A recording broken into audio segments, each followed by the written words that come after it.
And I'm Kristin and welcome to Arundel County Week in Review. In this episode, we'll talk to Travis Pastrana about his Nitro Circus, and we'll tell you about a new drug treatment option locally. But first, making headlines this week. A series of high-profile cases involving racism have touched off a major debate in the county about how to stop hatred and bigotry. The three incidents included the murder of a black college student just about to enter the military named Richard Collins III. The man arrested for the crime is a graduate of Severna Park High School. After the murder, a police department employee was suspended for celebrating the murder on social media. Both of these events happened just weeks after a noose was found at Crofton Middle School. The County Council passed a resolution condemning hate and white supremacy, and here's what Councilman Pete Smith had to say about it. If we as a community, a community don't come together, you're going to create more. You're going to create more victims who will never forget how it feels to be minimized, to be denigrated, to be denied access, to be just made to feel like less than they are human. And I didn't mean to sort of get all emotional today, but it really, really burns in me when I see these issues that are replaying themselves out in Anne Arundel County. When I see nooses being left out in a community, when we see words of the cool Klan kids being sort of spread in a community, even if it's, for some young kids just being foolish. But how I felt 25 years ago, literally, I feel today when I see incidents such as the ones that happened to Lieutenant Collins and other folks who live in this community. And so I implore our county council members to not just start with this resolution, because they are just words. And I hope that the words that we speak today, whether we hear it from the community, from the folks who are going to speak, whether we hear it from the family members of Lieutenant Collins over the next couple of weeks and months, because there's certainly going to be a citation that's drafted up and given to the family. But I am thankful that at least the seven of us, in this instance, could show some solidarity when it comes to these types of issues. You can watch the full video of the council session on our website, aacounty.org. That was one heck of a meeting, wasn't it, Dave? I have never seen a county council meeting like that. And, good for everybody who was there. There were uncomfortable moments. There were, some things that were hard to hear and hard to see. But I think it's important to talk about these things, get it out in the open. Doesn't matter if it's hard to, you have to. Yeah, and make it clear that, we just don't tolerate that kind of stuff here in Anne Arundel County. And, it sickens me to see these things. And, hopefully there are some things we can do to stop this. And you can never stop it completely, right? I mean, we could be, the most tolerant, wonderful county in the whole country, and these things can still happen, and so you just have to do your best, and that's what we're going to do, and I'm sure people will come up with some good ideas. Hate. That's right. Boom. Right? Well, Kristin, June 1st marked a very important day. I bet you don't know what it is. It's the 1st of June? That's right. And what else? Hurricane season! Of course. Yes. The peak season comes around the fall, of course. Yes. But now is the time to get ready and be prepared. We're all about being prepared. Preparedness. On the show. Preparedness. Boom. Now, the Office of Emergency Management is urging everyone to be weather ready by making sure they know how to receive warnings, have an emergency plan, and practice safety tips. The easiest way to get started would be to like Anne Arundel OEM on Facebook, and here are some other tips. Put together an emergency supply kit with a battery-powered radio, flashlight, and 1 gallon of water per day. Follow reports by the National Weather Service. Follow emergency instructions you receive from emergency officials. Charge devices before bad weather hits and have a charger in your vehicle. Of course, there's a lot more you can do to be prepared. Go to readysetgood.org for the full rundown of how to be prepared. It's always good to be prepared. What do you think? What's your prediction? Are we going to have a big event? I don't want to make predictions anymore on this show. We're so bad at it. No, I was good, and I was wronged by the snow this year. Yeah. I mean, you seem we've mad had about some this. crazy weather so far. It makes me think something explosive will happen. Well, really, as far as so we only a hurricane. had Isabel Irene. And it was years ago. You know, we've only had tropical storms I feel like mostly. the fronts have been moving a lot already this summer. So I want to say I feel yes. the front's moving. But I also want to say no. I'm going to be fair weather on this. Wow. You're going to push on Do this you get one? that? Fair weather? I get that. Yeah. That's, wow. Funny stuff. Yeah, I'll just stop right there. Wow. Well, we like to use this show to promote all the deserving charities in the area as much as we can. And well, we want to tell you about one right now, and that's the Semper Fi Fund. County Executive Steve Shue attended a fundraiser golf tournament in Crofton to support our veterans, and here's what he had to say.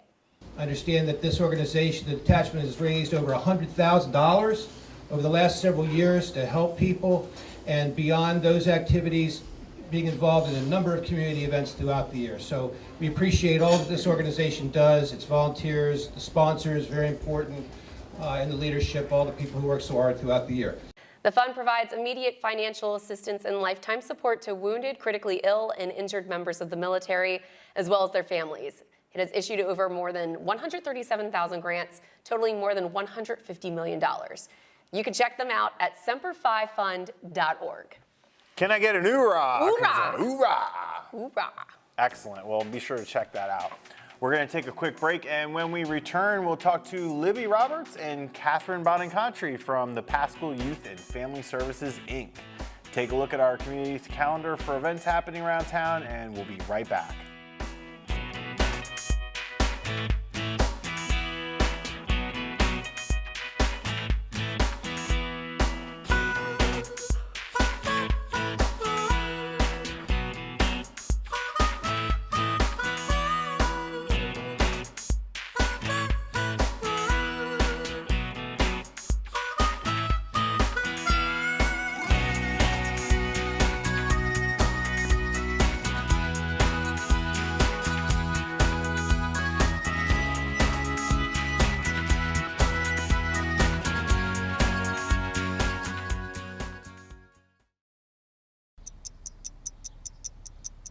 I understand.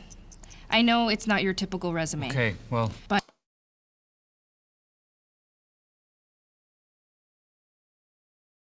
candidate. But I've been working double shifts just to pay for books. I've been raising my 2 little brothers. I'm determined, driven, motivated. Isn't that what you're looking for? Look beyond the resume and discover new ways to develop great talent at gradsoflife.org. Well, welcome back. Joining us in the studio this week, we have 2 very special guests, Ms. Katherine Bonincontri and Ms. Libby Roberts from the Pascal Youth and Family Services. Ladies, welcome to Week in Review. Thank you so much. So Pascal, tell me about Robert Pascal. So Bob Pascal is probably one of the most extraordinary human beings I have ever had the pleasure to know. Wow. For anybody, and that's the truth, that's the truth. For anybody who doesn't know who he is a former county executive, but essentially he has a huge heart for philanthropy. He's dedicated a wing to our Baltimore-Washington Medical Center. He gives large sums of money for projects that he deems worthy, and I was fortunate enough to meet him. He's also an All-American football player for Duke University. I had to put that in. I know. I love Bob Pascal. You had Until to that bring moment. No, I still love him, but man. But he loves for me to say it, so I'm going to put that in there. But Bob has the biggest heart, truly, of most people I've ever met, and I've met a lot of really amazing people, but he's just an amazing human being. An excellent county executive. And it's true. If you Yes, live he in was. this county, you've definitely heard the last name Pascal. so. Absolutely, absolutely. Now, the So- full name. The full name of the organization is Robert A. Pascal Youth and Family Services, Inc. And our new service that we have a soft open that has started since May 1st. And we're actually having our ribbon cutting ceremony tomorrow at 3 p.m. I am so excited to say. Congratulations. Thank you so much. Finally, at long last, the Pascal Crisis Stabilization Center. Wow. Say that Okay. 3 times fast. Okay, so now that we've gotten all that out of the way, tell us what is unique about the Stabilization Center. How does it work? Well, it's an innovative program, nothing like it really, and simply that's because we are providing a crisis facility for people who are suffering from an acute mental illness and a crisis that comes about, and they really have no one else to turn to.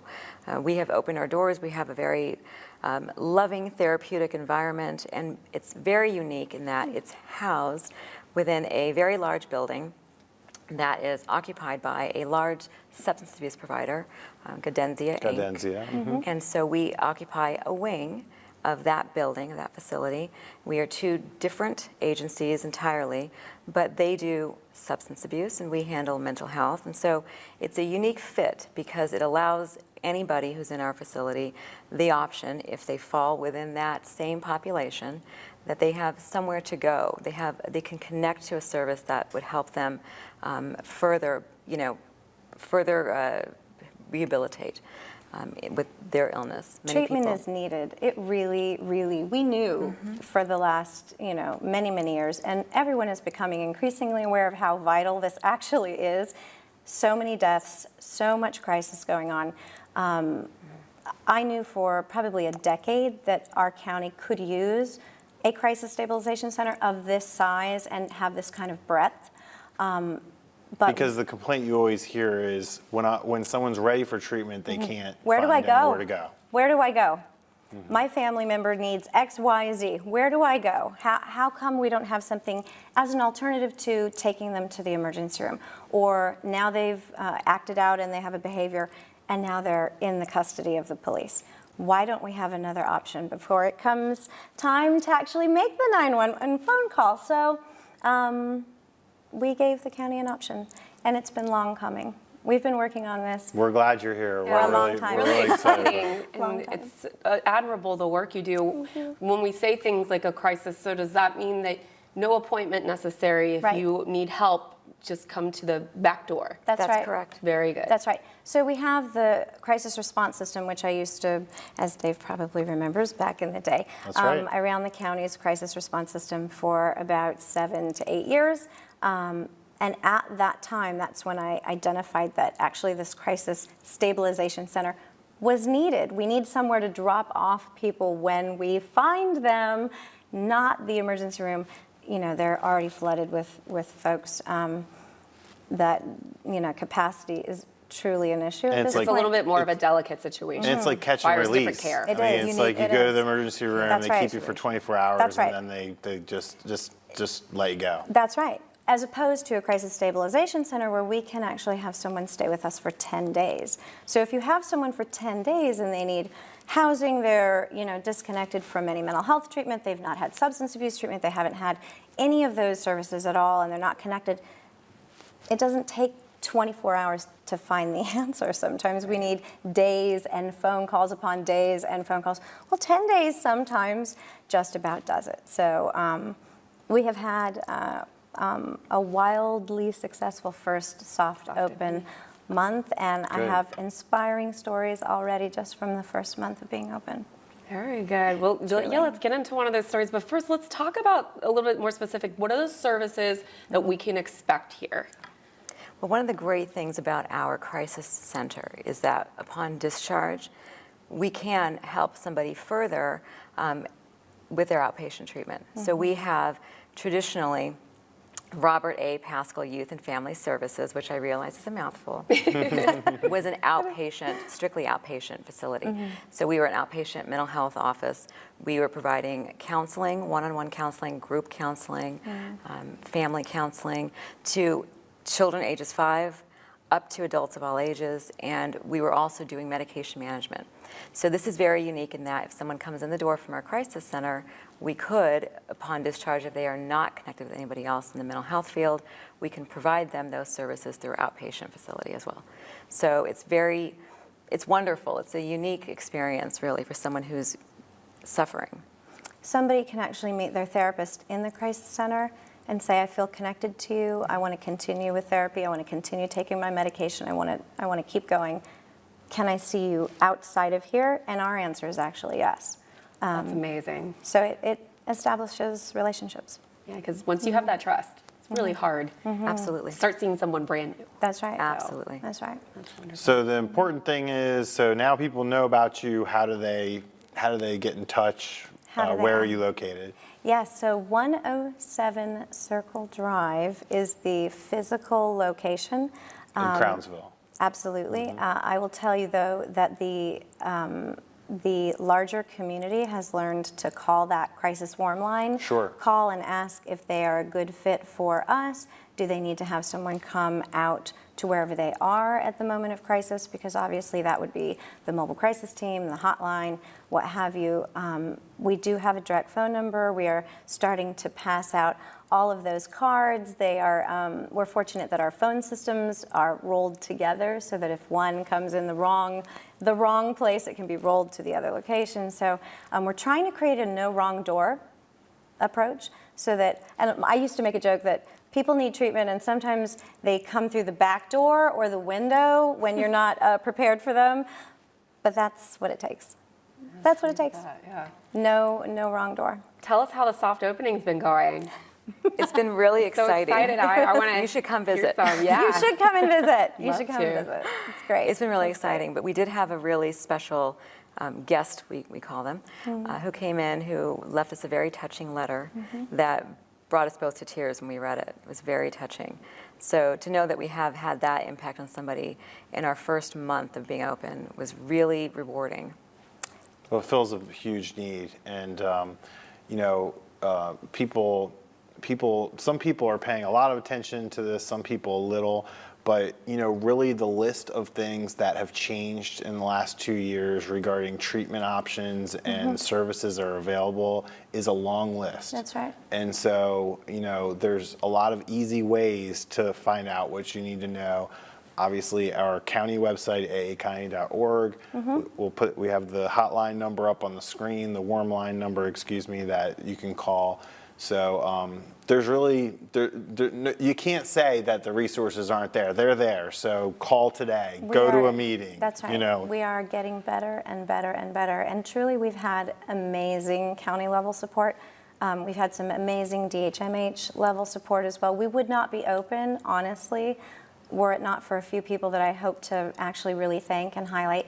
Our county executive has been incredibly supportive of having this finally come to fruition that we've worked on for so many years and wanted so badly.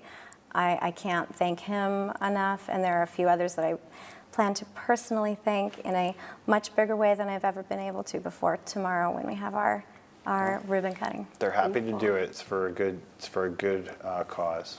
Yeah, and you just came across a big grant, correct? Yes. We did, Yes. through the Congratulations. Maryland Thank you. Community Health Resources Commission, which is Wonderful. also a bit of a mouthful, and we got that right.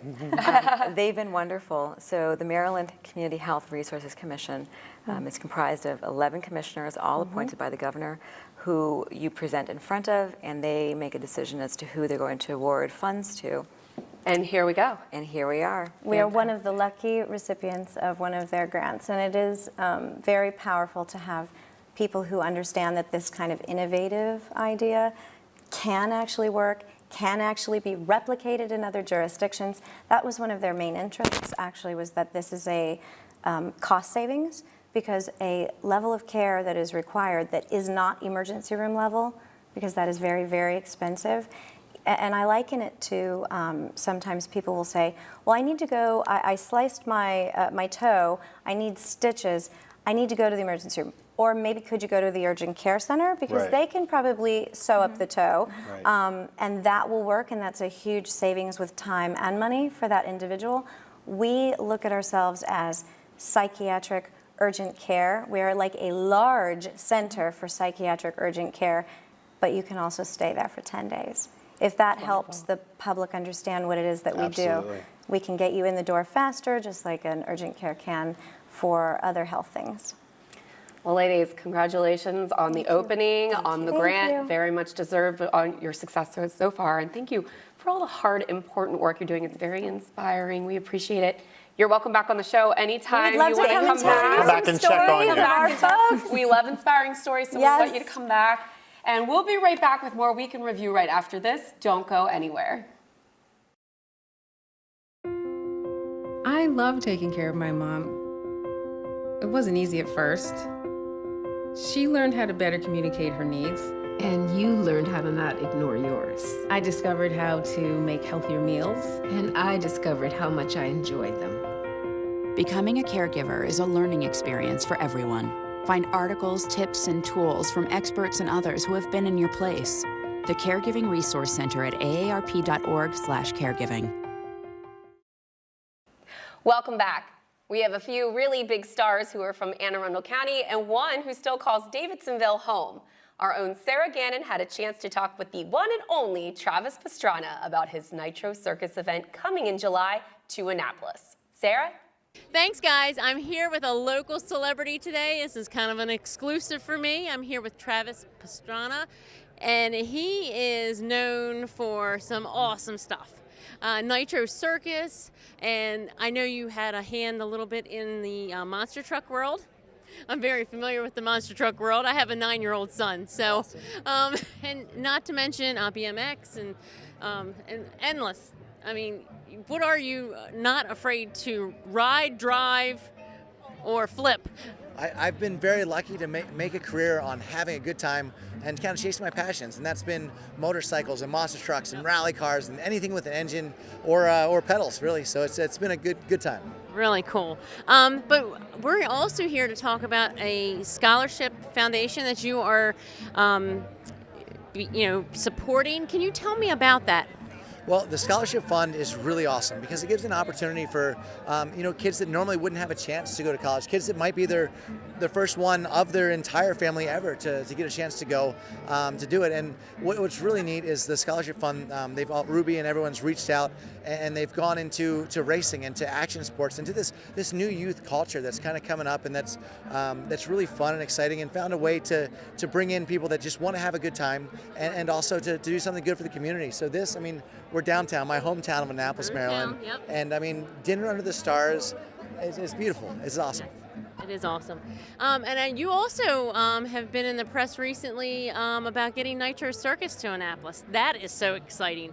Can you tell me a little bit about that coming to Annapolis? Well, the U.S. Marine Corps Memorial Stadium, it's the first time they've ever had a motorized event. So there was a little bit of static. They said, well, we don't want Monster Jam and all this other stuff. Sure. And I was like, but this is my hometown. I was born literally a mile up the road. This is my stomping grounds. Like, we've gone all over the world. I mean, we performed in the O2 Arena, the MGM Grand. Yes. I mean, you name it. I mean, Madison Square Garden. Like, let's come here. Let's come home. And there's so many great guys. The world champion, Greg Duffy, literally lives 5 miles from here. And there's so many amazing athletes from this town that have come out of Annapolis, and to bring it home, this is going to be absolutely amazing. What is entailed? I mean, do you have, how many people are involved in this? Well, Nitro Circus, I mean, it started small, just with a couple of us that came out having fun, riding motorcycles, skateboards, BMX bikes. Johnny Knoxville saw it and got us a show on MTV, and then we had a live tour. So now we have 70 shows a year all over the world. I mean, we sell out Johannesburg, South Africa, 60,000 people, come to this show. So it's really an exciting thing. The best in the world: skateboard, BMX, scooters. We have some contraptions, some fun stuff. We take down the 60-foot tall ramp. But at the end of the day, it's all about the kids. It's all about fun, and to be able to, come to Annapolis, and we have a lot of the guys here from the show and from the action sports world that have come to this dinner, and just really excited to help out any way that we can. That is really cool. Well, thank you for what you do for the local area and giving back. I think that says a lot about a person. You're doing something that you love, and not a lot of people can say that, but giving back also. So that's fantastic. So thank you for that. Thank you for your time. No problem. And thank you for your time. And back to you in the studio. Thanks, Sara. Wow. Right in our own backyard. Really? I mean, were we invited to go hang out with Travis? I've been hearing about this for I don't know how long. I know, it's going to be cool. So cool. But way to bring some notoriety to Deville. What up, Davidsonville? Yeah, I mean, is this your neighbor? Are they your neighbors, the Pastranas? I know where the Pastranas, I know where Travis's house is, but I think we were talking off camera. There's an age gap, so I didn't go to school with them. So I am not, unfortunately. Like age gap as in? I'm not in that circle. So, Travis, if you're watching, we appreciate having you on the show. We'd like to come over. We want to see the track in the backyard, right? Play some video games. Hang out. We're cool. I can bring snacks. We're cool. I mean, let's do a quick rundown of other stars from Anne Arundel County. Because I don't Go. Give me one. Come on. Dave Abrams. That's all you got? Wait, Wheel of Fortune. Pat Sajak. Good, okay. How about this? Toni Braxton. Boom. Was she from Anne Arundel She's County? from Gambrels. Okay, I thought she was from And she has a Howard reality County. show now, She too. does. Oh, those Braxtons, the sisters. Uh-huh. Woo! I got another one. You got another one? I'll think. You Okay. go ahead and tell me yours. This is going to be your favorite one. You're going to love this. And I hope you don't know already because it'll make the reaction that much better. Okay. Bill Belichick is from Annapolis. Haha. Good one, right? No one here is laughing. He's a big celebrity, Bill Belichick. No, no one here. Supposedly he's a very nice guy. No one here thinks you're funny. He's like pretty much getting up to being the greatest football coach of all time. I mean, I thought you were going to say me, but I guess And not. soon to be celebrity and already local celebrity, Kristin Lagana. Thank you. All the great people come from Davidsonville. That's right. What up, Travis? Well, that wraps up this week's edition of Week in Review. You can watch this episode and archive episodes online anytime on Facebook or YouTube by simply searching for Arundel TV. Please tune in next week for more highlights and news from around the county, and we'll see you next time. Robert Pascal. Robert Pascal. Yeah. He's a great guy.